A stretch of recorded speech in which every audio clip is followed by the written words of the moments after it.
Ministre Fraser, tous nos représentants au niveau fédéral, provincial et municipal, chers invités, bonjour et bienvenue. My name is Mylène Lapierre. I am the President and CEO of the Chartered Professional Accountants of New Brunswick.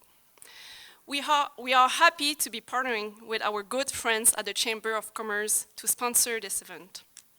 Il nous fait plaisir de commanditer l'événement d'aujourd'hui, étant le deuxième événement de la série de conférenciers distingués organisée par la Chambre de commerce du Grand Moncton. I'm very excited to be sharing some great news with you today. I'm particularly happy to be making this announcement in the presence of our Federal Minister of Immigration, Refugees and Citizenship. Just before I get to that part, I want to highlight who we are in case you are not familiar with the Chartered Professional Accountants. Our professional organizations represent more than 3,000 members and 300 future accountants in New Brunswick. Les CPA travaillent dans tous les secteurs du Nouveau-Brunswick. Ils travaillent dans un large éventail de disciplines complexes, de l'information financière à la fiscalité, en passant par la stratégie et la gouvernance, la gestion du rendement et les technologies de l'information. Ils offrent un solide ensemble de compétences comptables et de gestion nécessaires à l'environnement complexe et évolutif d'aujourd'hui. We are connected to more than 220,000 CPAs across Canada, Bermuda, and the world.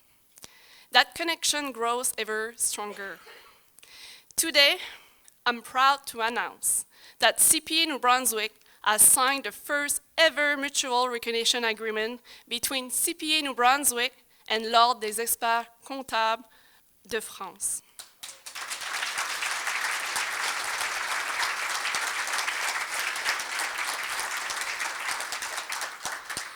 This agreement will allow members of l'Ordre to have their credentials recognized in New Brunswick and to access the many available and well-paying jobs in this respected profession.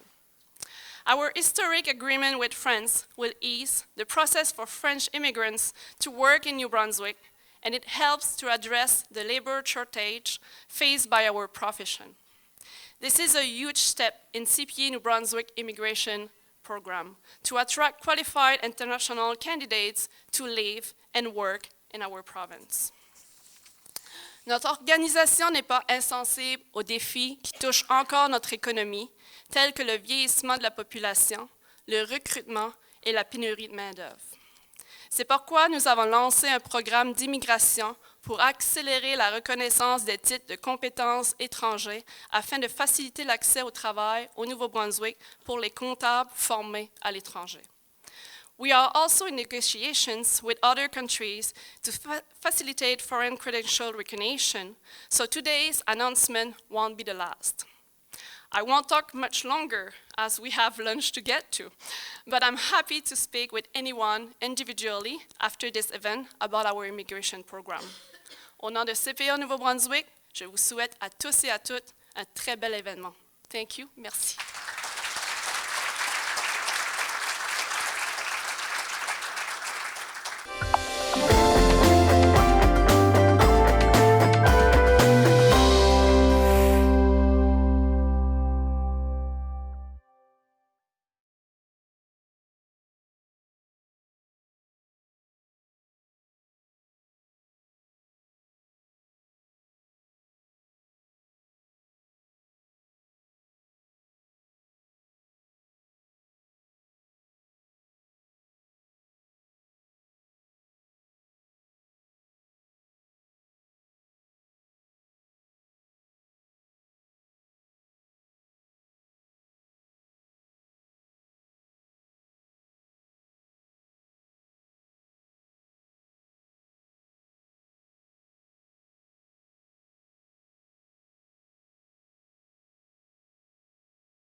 also like to make a special mention of many representatives of stakeholders who do so much every day to welcome immigrants to our community.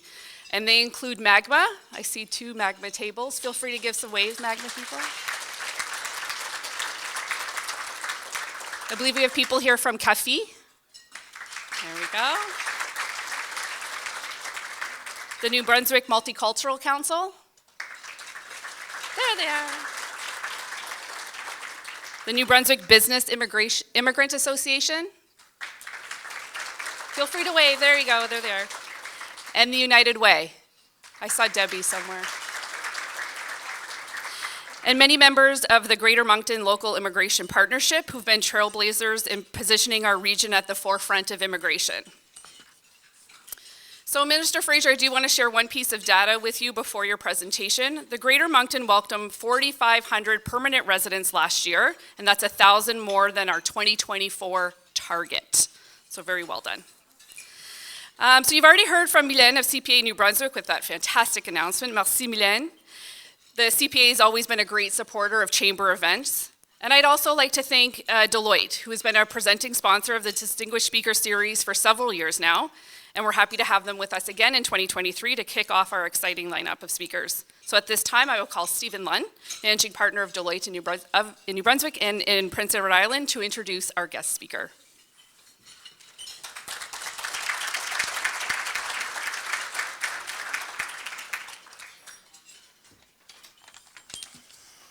Hi, everyone. Good to see everyone again. I'm a CPA as well, so I know how much courage it took for Mylène to do that. So another round of applause for her, please. So bonjour tout le monde. Bienvenue pour être ici. Warm lunchtime greetings for everyone. I won't belabor the point, but it feels like the good old days seeing everyone again. Truly a pleasure to see everyone and continue to be very excited by the opportunity to speak to you all, and my chamber friends, and introduce our impactful speakers. Speaking of which, we have the pleasure of welcoming the Honorable Sean Fraser, Minister of Immigration, Refugees, and Citizenship. In my view, the topic of immigration has never been more important for New Brunswick. The talent landscape is transforming right before our eyes. With an aging population, the digitization of work, enabling our local talent to work out of jurisdiction businesses, we all know we need people, right, to fill in for those high-skilled positions. Immigration is such an important opportunity for us, but it means we must think differently as business leaders and evolve ourselves to be excellent at diversity, equity, and inclusion. At Deloitte, we strive to put this into our DNA. Needless to say, very interested to hear this conversation today. So now on to the guests of honor. The Honorable Sean Fraser was first elected as the Member of Parliament for Central Nova in 2015. Minister Fraser previously served as Parliamentary Secretary to the Minister of Finance and to the Minister of Middle Class Prosperity and Associate Minister of Finance from 2019 to 2021, and as Parliamentary Secretary to the Minister of Environment and Climate Change from 2018 to 2019. In 2021, he also served concurrently as Parliamentary Secretary to the Deputy Prime Minister. Before entering politics, Minister Fraser has a successful legal career with one of Canada's top-ranked law firms, where he practiced commercial litigation and international dispute resolution. He is a longtime volunteer, having served as the Vice President of a local branch of the United Nations Association of Canada, acted as a research fellow with the Centre for International Sustainable Development Law, and provided pro bono legal services to the local BGC Club and vulnerable community members. Minister Fraser holds a law degree from Dalhousie University, a master's degree in public international law from Leiden University in the Netherlands, and a Bachelor of Science from St. FX. Minister Fraser grew up in Pictou County and has family throughout the town and county of Antigonish, and he enjoys spending his time in Central Nova with his wife Sarah and their children Molly and Jack. So join me in welcoming Minister Fraser.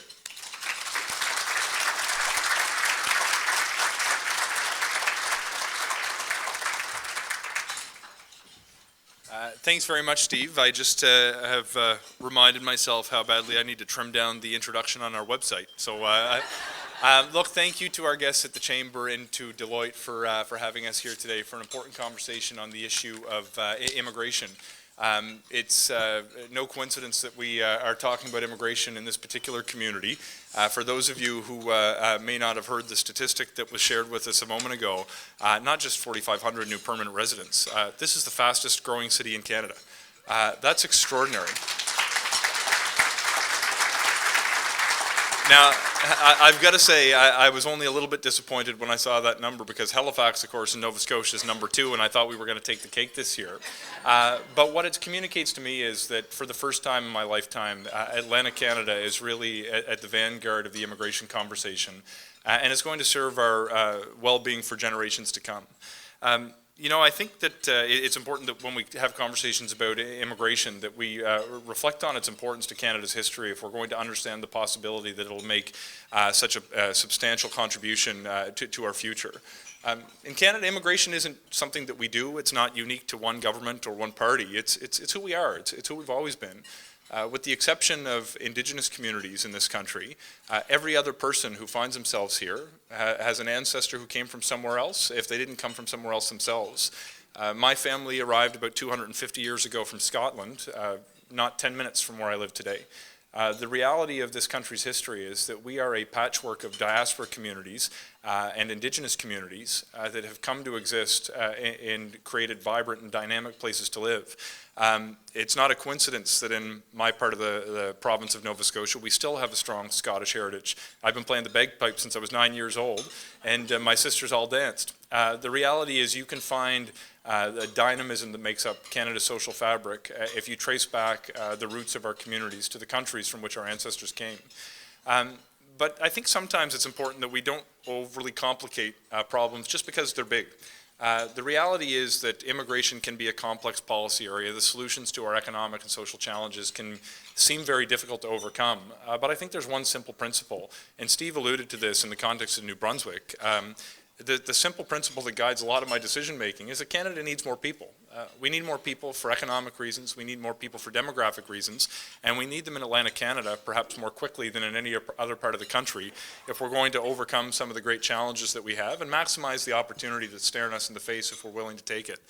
On the economic side of things, the case for immigration is clear as day. I think it's important that we understand the economic context that we're living through if we're to develop an appropriate immigration response. Any business owners in this crowd will tell you it's been a tough couple of years. The reality is a lot of businesses have skated through the pandemic by the skin of their teeth, just hanging on by virtue of the hard work of their employees, some tough decisions that were made by owners, and I'd like to think some support that was extended from different levels of government along the way. But the reality is now that customers have come back, we don't necessarily have the labor force today to maximize the opportunity for businesses to survive and come out of this pandemic stronger than we were going in.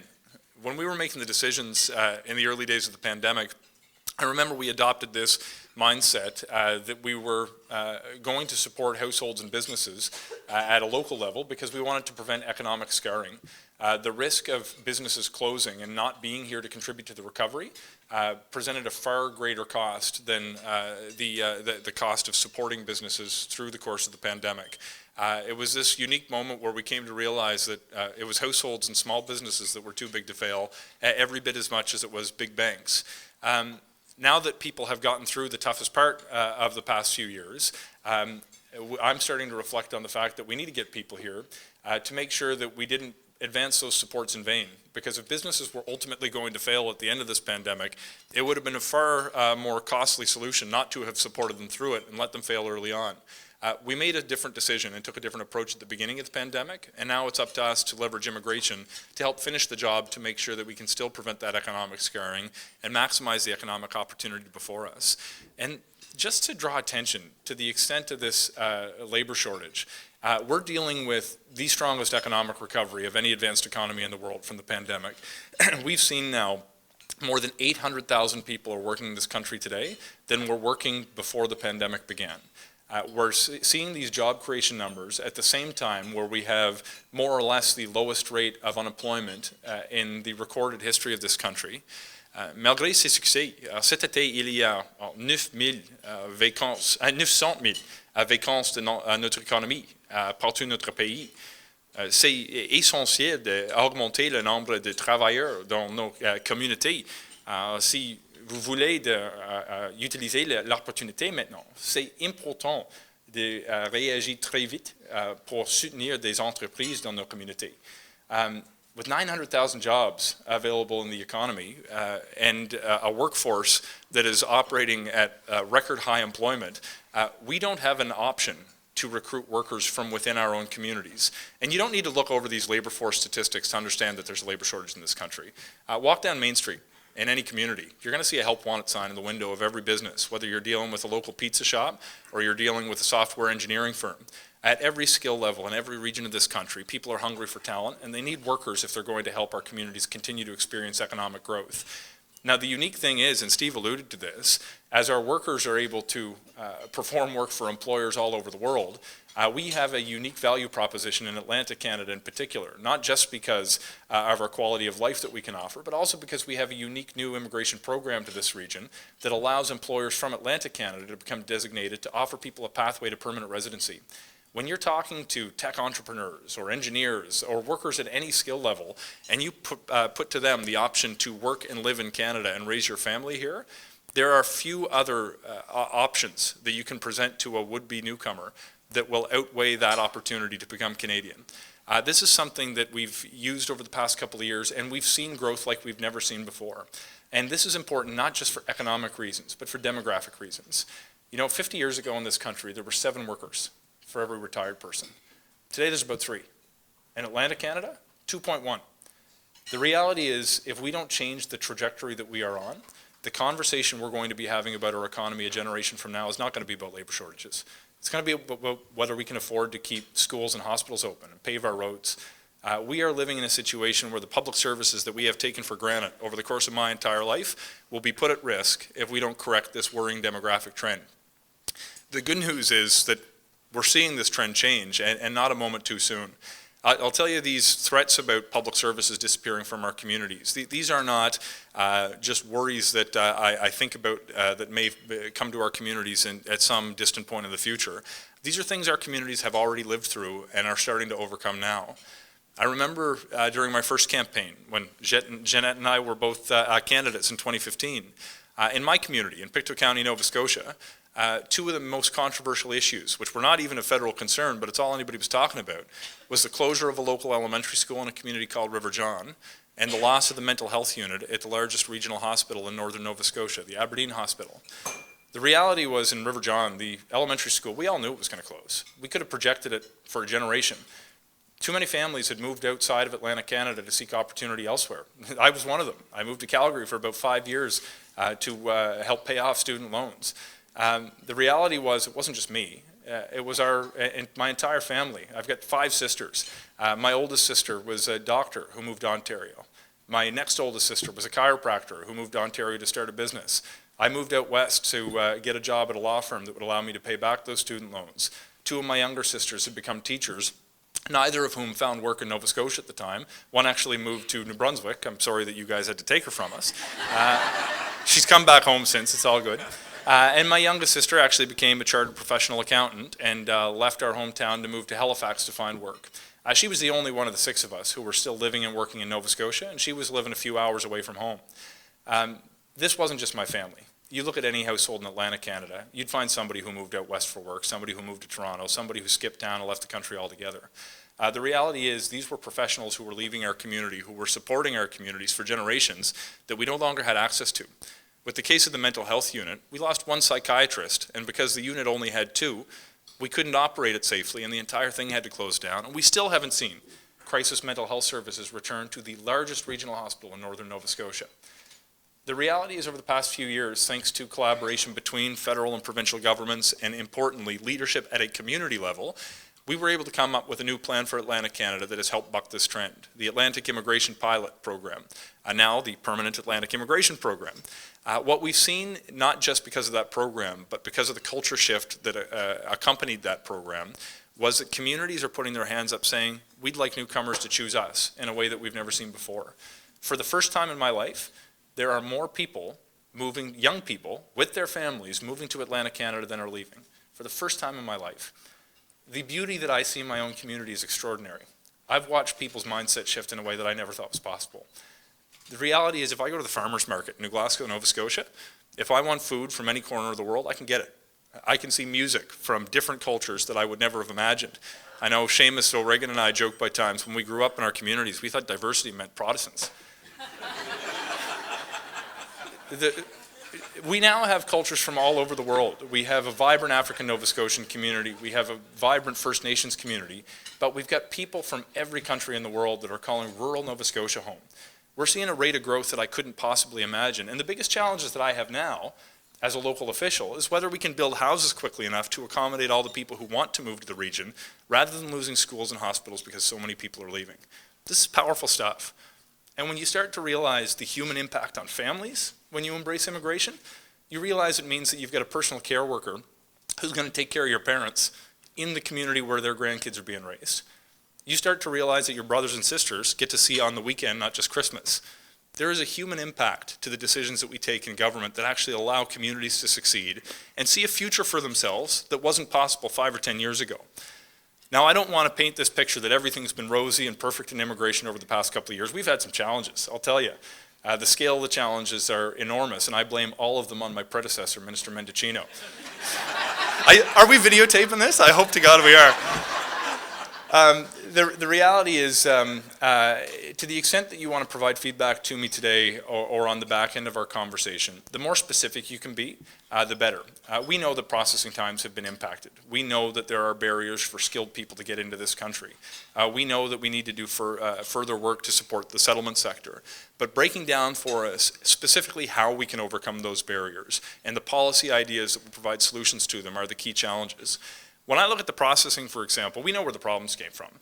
The reality is, over the course of the pandemic, we lost a huge amount of our horsepower when our offices around the world shut down due to local public health measures, not just in Canada, but in countries all over the world where we didn't have the ability for our staff to work from home.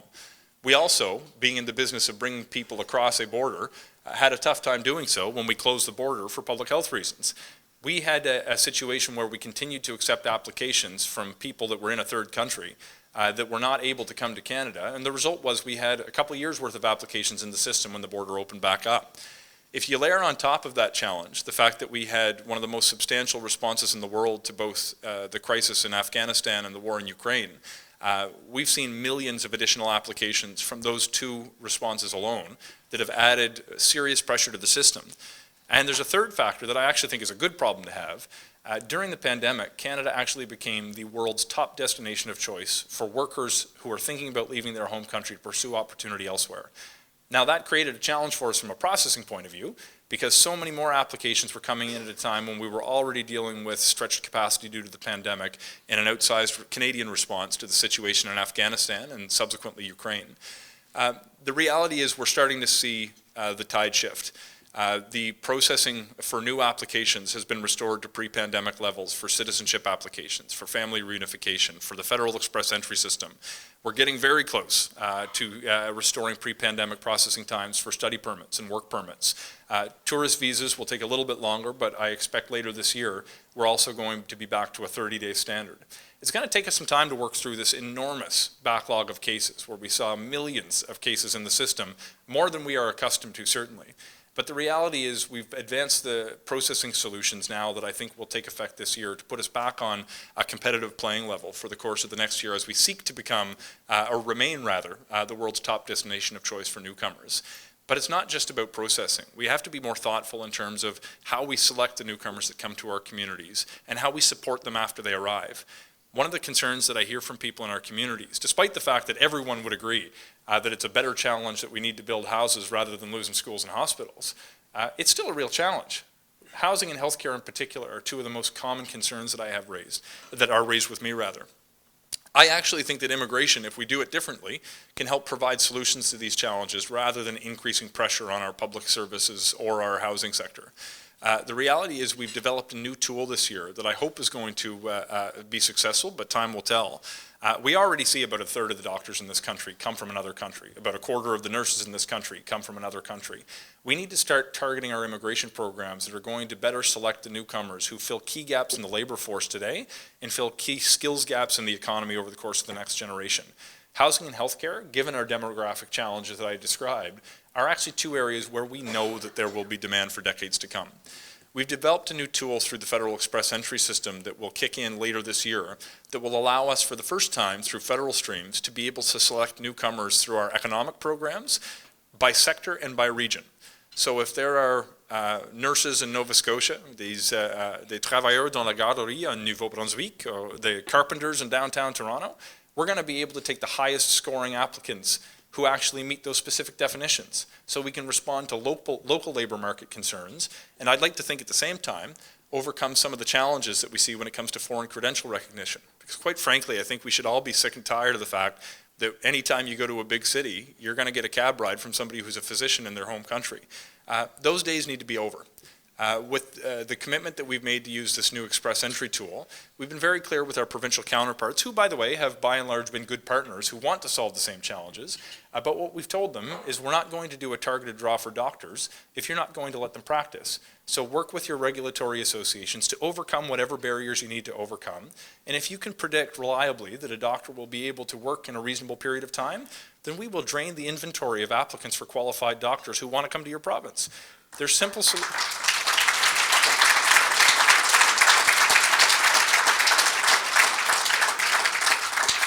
We also, through our colleague Minister Qualtrow's portfolio, have a $115 million fund to help with the cost of developing initiatives to help streamline these processes.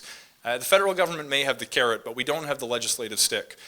At a recent meeting with the immigration ministers from across provinces in Canada that we hosted just last week, it's very clear that I think everyone wants to tackle this issue. I'm actually very enthusiastic about the potential for different provinces to overcome some of these barriers as soon as this year. And I'm hopeful that we're going to be able to leverage our combined provincial and federal authorities to improve the process by which we welcome people who are in those key sectors where we know there is a predictable demand for the next number of decades.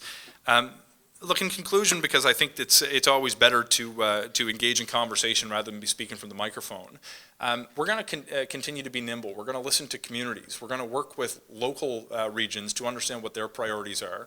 We had a great example in New Brunswick, which I think is showing early signs of success with the Critical Workers Pilot Program that we developed to respond to some employers who've been using the Temporary Foreign Workers Program without significant problems for a significant number of years, to allow certain relaxed administrative barriers, to allow them to recruit people more easily to meet the needs of their economy. What we're actually seeing is such an explosion in response. There was 120 spaces available, and one of the employers received 50,000 applications in the first few weeks. And they're saying, what a great opportunity for us to build out housing stock, to make sure that we have a place for people to live, and we'll work with them to lease a unit to them so they have a place to live, rather than taking a unit for somebody in our community. When we can work with communities who identify local solutions that are workable, when we can make sure that we're properly supporting the settlement sector by continuing to increase the federal contribution to settlement work as we continue to increase the overall ambition for immigration, I think we have a huge opportunity to succeed.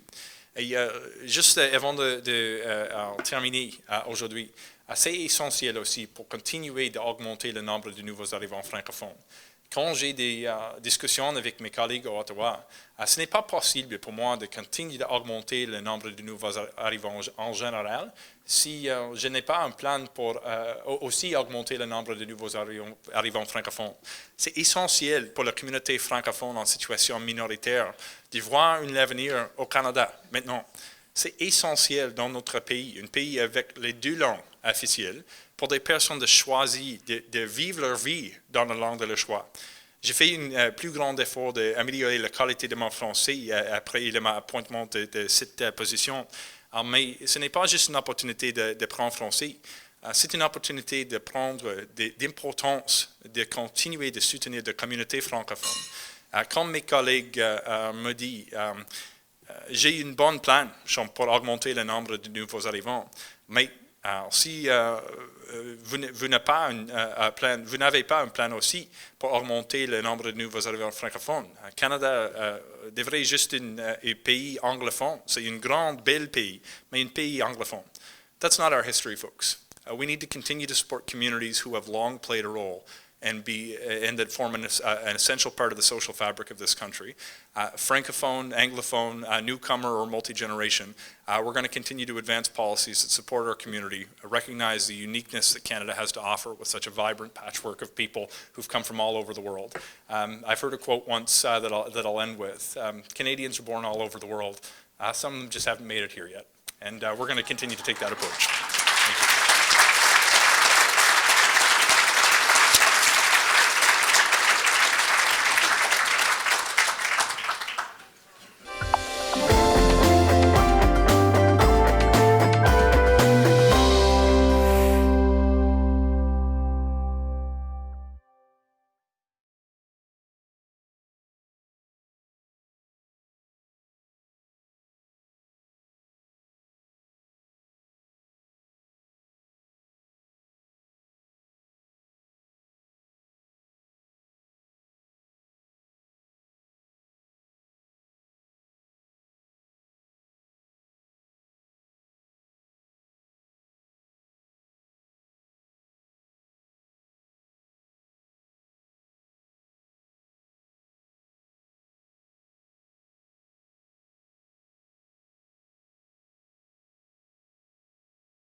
This is where I am going to stay on script. I was provided with some questions. So in lead up to today, we reached out to several partners in the immigration world for questions that we could pose to you. We received so many questions that we definitely can't get through them all. It's 12:53. We're supposed to end at 1. Maybe we can push it a few minutes, but I've been told you have a hard stop at 1:15, and maybe your people are like, no, like that's 1:10. So, but we'll get through it. So let's get in. Can we do a better job of attracting immigrants that have the education, skills, and experience to fill current and upcoming workforce demands in our country? I know that this is problematic with family class immigrants, refugees, etc., but we are still seeing too many immigrants working in jobs not aligned with their education, skills, and experience. Foreign credential recognition and the misalignment of skills with our immigrants is not just a major issue here, but across the country. If you want the short answer, it's yes. We can do a much better job. Now, the question is, who is the we? There's certain things that I think the federal government can do, as I alluded to in my remarks, including by financing foreign credential recognition programs, but also working with provinces to create incentives for them to work with their regulatory associations, as the vast majority of workers in this country are regulated at a provincial level, unless you're in telecommunications or you're a pilot or working in banking perhaps, you typically have a professional body that is regulated by the province. So I think both the federal government and provincial governments have some work to do. But I think communities have a role to play as well by making sure that people are set up to succeed in their community. The things that I worry about, I'll take more time than I should to answer this question. When people land in a small community, it's very easy to have that temptation when they obtain permanent residency to move to a large urban center. The thing that's going to make a long-term difference in communities like Moncton or New Glasgow, Nova Scotia, are the things that are going to not just attract a person there, but keep them there. When I see Syrian families who've come here to my own community, The thing that gives me confidence that they're going to stay is not that they've been provided with short-term housing by a group of well-hearted volunteers. It's when their kids are at skating lessons and their neighbors bring mittens out to the kid on the ice, where their parents realize that they can't find this kind of support anywhere in the world. Some of those families are working in very high-skilled positions in my community now, and if we don't have those wraparound supports at a community level, it doesn't matter if their credentials are recognized, they're going to leave town. And credentialed or not, if they're not in your community, they're not making a difference. I do think we're in a unique moment right now with such an extraordinary labor shortage that we have never seen in my lifetime in this country, where even with family reunification cases and with refugees who do come with a lot more than what they're carrying in their suitcase, we have an opportunity to create economic prosperity by embracing work opportunities for people regardless of why they've come. Foreign credential recognition is a part of it. But look, we both wear X-rings. Our campus is 2 minutes away from Peace by Chocolate, an inspiring story that's known around the world. And Tarek Haddad will tell you, one of the first people that he met in Antigonish asked him why he had to come to his community to take his job. He was the first guy that Tarek hired to work on his factory that employs 50 of my neighbors. The reality is we need to keep welcoming in large numbers of people, certainly work with provinces and territories to overcome foreign credential recognition by leveraging the new express entry tool I described, and to fund the training of programs. But if we don't invest in settlement sector and community sector supports, people won't stay in our communities at all, credentialed or not. Yeah, we've experienced that a little bit in our workplace. It's like they get their permanent residency and off to Montreal, Toronto, or Vancouver. And I mean, really, we live in the best place. Why are they leaving, right? We need to ask ourselves that. Okay. Second question. Canada Summer Jobs is a successful program that allows many local employers to access subsidized talent while providing students with job opportunities. Currently, hundreds of international students in our region are still excluded from it, although the retention of international students is both a federal and provincial priority. When will the federal government consider including the international students in the Canada Summer Jobs program so they can build the skills and experience they need in order to find a job, transition into a permanent resident status after school, and settle in our communities? So just first on international students, and then I'll address the Canada Summer Jobs piece. For those who aren't aware, international students make about a $25 billion contribution to the Canadian economy every year. It is one of the most important economic sectors in this country. We are getting close to the value from this sector alone that we see from certain historic primary industries that have long been a part of Canada's economy. And this is a very important part of what we do in Canada, is welcome people to study. We made a decision last year to extend the ability for international students to work more broadly, at least until the end of this calendar year. There's certain things we want to watch around labor market dynamics and around whether students in fact are able to maintain their ability to study as their primary purpose of coming to Canada, because we don't want to create a backdoor for people who should be applying for a work permit to skate through a study permit program, but we do want to allow students to better support themselves and to contribute to the economy.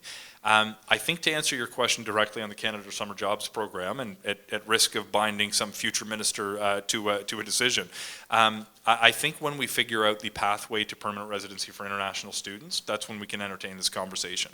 The Canada Summer Jobs program, in my view, was designed not just to subsidize local employers to get cheaper labor. It was designed as well to provide an opportunity for young people to get training opportunities and work experience, preferably in a field that they will work in afterwards. When we know that there are a significant number of international students who do become permanent residents, there's hundreds of thousands every year who do not. And we don't want to invest our training programs into people who are going to leave the minute they're done studying. We want to invest our training programs in people who are going to stay and make a difference in the long term. So the horse that needs to come before the cart is that pathway to permanent residency. We have more than 500,000, probably close to 600,000 international students in this country. We're on pace a couple of years from now to get to 500,000 new permanent residents.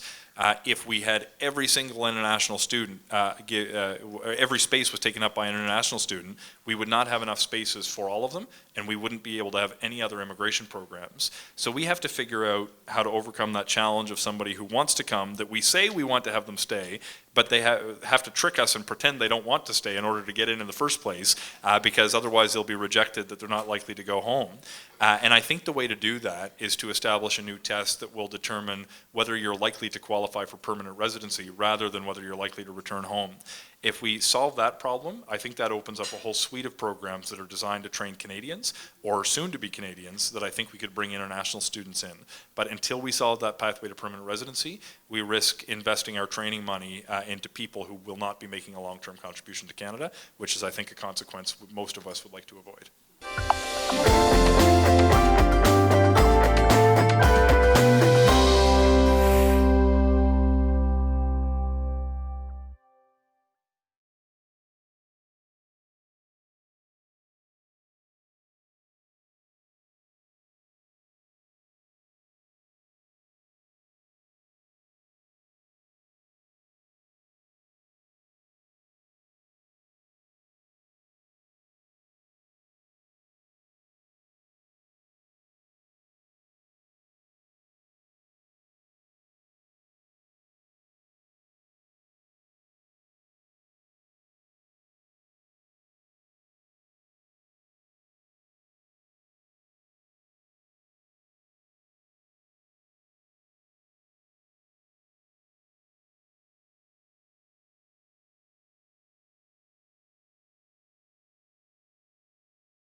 I know when that announcement was made last November about international students being able to work more hours, certainly the hotel industry was very appreciative of that change. So, okay, so my next question is in French. And so when I met Minister Fraser, I was like, "Vous parlez français?" And he was like, "Yes." I'm like, again, I lived in Nova Scotia for a while. I don't meet many francophones from Nova Scotia. And he says he's been practicing, which kudos to you. French is a second language. You're about to listen to two anglophones here talk French.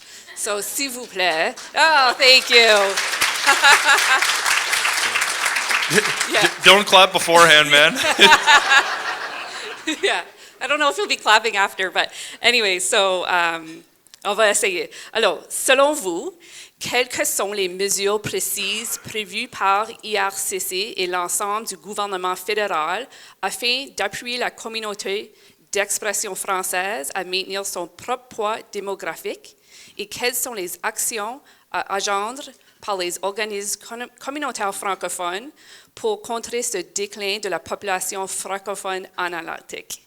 Ouais. Alors, je suis la deuxième personne avec la plus bonne réponse dans partout notre pays pour cette question. La meilleure personne, je reste ici, ministre Petitpas-Taylor. On avait dit à Madame ministre Petitpas-Taylor qu'elle est assise aujourd'hui, elle n'a pas besoin de parler, ouais. Mais peut-être tu peux venir. Mais c'est une question très importante et c'est une opportunité énorme pour les régions atlantiques en particulier. Maintenant, c'est juste après mon discours, c'est essentiel pour promouvoir et protéger la langue française, la culture française. La langue française, c'est une part de notre identité culturelle au Canada et c'est un avantage économique énorme et différent comme des autres économies dans le monde. les mesures précises incluent, pour protéger les poids démographiques, mon ambition pour l'immigration en général est énorme. C'est essentiel d'augmenter le nombre de nouveaux arrivants, c'est essentiel d'augmenter la population de notre pays. Mais ce n'est pas possible pour moi de continuer d'augmenter le nombre et maintenir la cohésion sociale avec les communautés francophones en situation minoritaire, parce que c'est impossible pour une personne qui expérience une vie dans des décennies passées, avec des garderies, avec des écoles secondaires, avec des soins de santé en français. Mais ce n'est pas OK juste pour une personne de parler français. C'est essentiel pour une personne au Canada à l'habilité de vivre leur vie en français, de visiter un magasin en français pour obtenir les services sociaux en français, pour avoir une famille qui parle français à la maison et à la communauté. La première chose pour moi, le ministre de l'Immigration, est simple, augmenter le nombre de nouveaux arrivants qui arrivent au Canada, mais aussi c'est essentiel de soutenir des organisations d'établissement, d'assurer les personnes à l'habilité pour obtenir les services dans la langue de leur choix. Et ce n'est pas juste un jeu de les nombres, c'est OK? The numbers game? OK. Une nouvelle phrase pour moi. C'est très important de travailler avec des provinces, avec des communautés francophones. Si des personnes qui parlent français juste arrivées au Toronto, ce n'est pas la même chose pour une personne qui est arrivée au Dieppe. Quand des personnes avec des compétences économiques et les compétences linguistiques arrivent à cette communauté, l'avenir pour cette communauté est certain et très bien. Mais si nous avons un plan pour accueillir des personnes et soutenir des personnes qui parlent français, ce n'est pas possible pour continuer d'augmenter le nombre de nouveaux arrivants en général, et c'est une mauvaise chose pour notre économie. So, just to clarify in English, we have to increase the numbers, we have to support the settlement sector, and to not do that is to lose one of the extraordinary economic opportunities that Canada has that other countries in the world don't have. There are talented newcomers who speak French all over the world, and if we just put up our hand and say you can live in French in Canada, people will come. Très bien. Pour un adulte qui a appris le français comme deuxième langue, comme une adulte, vous avez fait très, très bien. Moi, je parle français depuis l'âge de 5 ans. Je suis une étudiante de l'immersion. L'immersion au Nouveau-Brunswick, ça marche. That's my little dig. So thank you for answering that for our Francophone community here and our bilingual community in this room. Okay, we're gonna get through one more question and then we'll see. So, how can the federal government better coordinate with New Brunswick to break down barriers and restrictions surrounding immigration streams? In particular, we are navigating the private career college pathway, and there seems to be some disconnect between IRCC requirements and the New Brunswick job reality. Does the federal government have plans to allow provinces more autonomy on this matter? Yes, again for the short answer, but things are typically more complicated than the short answer can provide. So I'm generally a believer in politics that when you can push decisions to local decision makers who are more familiar with the situation on the ground, 9 times out of 10 you'll end up with a better decision. There will be one-offs where the opposite is true, but across a system of decision making, the more you equip people with local knowledge to make decisions about their own community, the better off that you're going to be. This is not just a principle. I think it's evident in some of the policies that I've adopted since I've had tenure in this particular position. We met with the Forum for Ministers Responsible for Immigration in St. John last summer and Halifax last week. And St. John, because New Brunswick is the co-chair this year of the forum. In July, everybody yelled at me and said we need more autonomy in provincial nominee program in particular by increasing the numbers.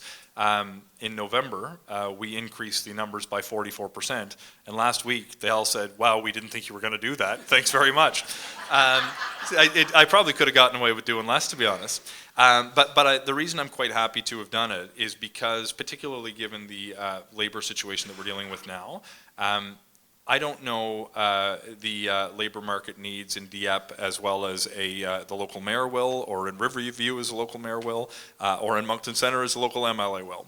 I know my own community, but my own community has 10 different MLAs who can each understand the labor market in their community with a greater degree of granularity than I can, being responsible for a wider area. That's just human nature and community engagement. If we empower local decision makers to make those kinds of decisions, we have the ability to have better outcomes. When it comes to more specific programs, sometimes there are issues and principles that we know impact people across the systems. Sometimes they come down to language requirements being a deal breaker, because when we see big problems, they're often due to a person who goes on a work site and doesn't know how to say stop when a piece of heavy machinery is being used. Sometimes we're dealing with people who don't know how to seek help, particularly when they live in rural communities, when they don't have access to a wide array of settlement services that a larger downtown may offer. So we try to be flexible wherever we can with provinces, so long as there's not a particular negative outcome that's going to impact a class of vulnerable people, newcomers, who move to our community. One of the things that I want to be very careful about is whatever flexibility I can provide, I don't want to have a handful of really negative experiences permanently damage the brand of immigration in Canada. So we have to proceed more slowly than I would like in some instances, with particular regard to the private career college program. There's regular conversations between officials, between the provincial and federal government, that are solution-oriented to see if we can get there. I know one of our friends from Mackenzie College was waving at me on the way in here. There he is, to see what we can do to expand access, in particular to the postgraduate work permit program. There are some really good private colleges that probably deserve access to these kinds of opportunities.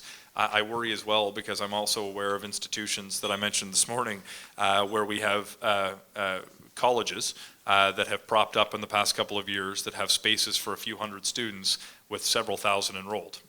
There are people who are taking advantage of these programs and trying to figure out how we separate the wheat from the chaff, so we allow more people to have a positive impact without having a detrimental and reputational damage across the system is an art that we're trying to work through every day with our provincial counterparts. Do we have time for one more? I haven't been pulled away yet, and I'm not going to leave, so. We'll give you at least one more before somebody waves at me furiously. Okay. So this is a long one. Okay, so considering the record number of people welcomed to the country last year, this number which is expected to increase over the next few years, and the fact that Moncton CMA has experienced the fastest growth among the 40 plus CMAs in the country, which we addressed. So over the past year, what vision does IRCC have for the future of the settlement sector and settlement sector service delivery? And how would this translate on the grounds in terms of proactive programming and planning and service innovation, as well as access to more funding, information, and logistical support? First of all, to everybody who put their hand up because you're part of the settlement sector here, thank you. It would not be possible to continue to welcome newcomers in large numbers without the work that you do, and I know that you guys are stretched super thin. Having access to workers and workers who get paid fairly, having workers who can offer the supports that are necessary, and sometimes the soft supports that they're not getting paid to do it all, whether it's driving people to hockey practice, showing them how to ride the bus system or open a bank account, whether that's formally or informally part of your job, we would not be able to have such high immigration ambition without controversy in Canada if it weren't for the work that you do. So just please know that I'm very grateful. When it comes to the short-term reforms, it's really a question of making sure that our funding continues to increase as our overall immigration ambition increases. We've seen the funding, for what it's worth, in the last 15 years triple through IRCC for settlement agencies. I'm not convinced we've figured out all the problems. Thankfully, we're in the process of a strategic immigration review right now, and support for the settlement sector is a big part of what we're looking to identify solutions to. The kinds of challenges that are on my mind that I hope we find solutions to, and we're moving towards a system that will have calls for proposals that will start new cycles of funding in 2024 for just certainty in the room. The things that I'm trying to figure out right now is how we equip people to provide services that are of an equivalent quality in communities regardless of where you land in Canada. The quality of language training services varies immensely between organizations, for example. I really am concerned as well about the issue of secondary migration. there are many communities who are funded based on where a person initially arrives that become a magnet for newcomers because of reputation. Moncton's going to be one of them. When people see you're the fastest growing city in the country, that's going to perpetuate a culture of more people showing up, not just from another country, but who have already come to another community. I think our funding formula needs to better reflect where people are receiving services, not where they first landed. I also am starting to get concerned because we've seen such an enormous increase, and particularly in Atlantic Canada, of the embrace of refugees and not just economic migrants. I think we need to consider what changes we need to make to the funding formula so we can better support people based not only on the number of people they serve, but the needs of the populations that they serve. I look at Newfoundland right now, the proportion of their newcomers, because they're so desperate to grow their population, that is refugees, way beyond every other province in this country. When I see that somebody who lands as a global skills strategy temporary resident who becomes a tech worker in Vancouver, that person typically doesn't use settlement services at all, but the agency in their community receives funding for it. Meanwhile, somebody who's supporting a refugee family in Canada knows that the parents and kids are all going to need severe or extreme levels of service, from mental health to language training to A to Z, everything there is. They need support when they arrive here because of their life circumstances. So those are some of the areas that we're trying to figure out right now. But I think by continuing to increase the funding and taking feedback, and please take part in the Strategic Immigration Review. You can visit our website now if you want to.